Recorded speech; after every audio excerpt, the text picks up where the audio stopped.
risk assessment, right? We need to know the risk so that actually we won't be get into very wrong, right? And if you do not know what the risk in your area itself, you will actually do not have a scenario or something that actually for you to target at. So the risk itself is basically to generate a generalized scenario so everybody know that what are the activity we need to deal with.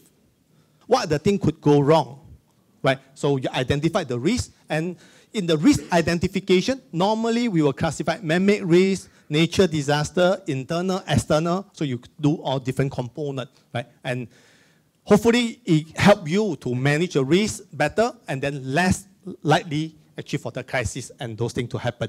We always look at likelihood.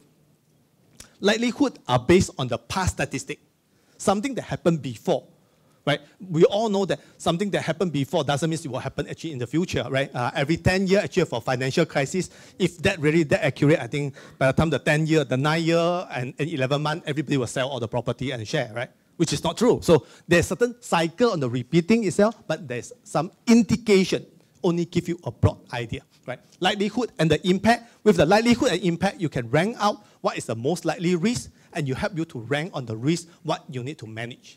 Again, we're trying to manage the consequences of the risk. So you evaluate the risk, and you ask yourself, which are those risks is acceptable, which are not risk is not acceptable.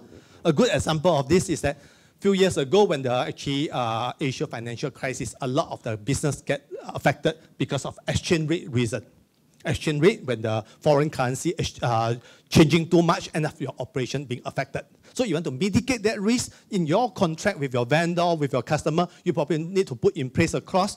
The contract value itself is in US dollar, but it's based on exchange rate of today of 1.35 or 1.38, right? In the case of variation more than 10%, 10% is what you can accept, right? If more than 10%, you're going to be based on the market price that actually on when the exchange rate fluctuate accordingly.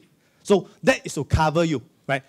But is that means that actually the financial crisis will not happen again? No, it will still happen, right? But you are better protected with the risk that you identify because from the past experience and past incident itself.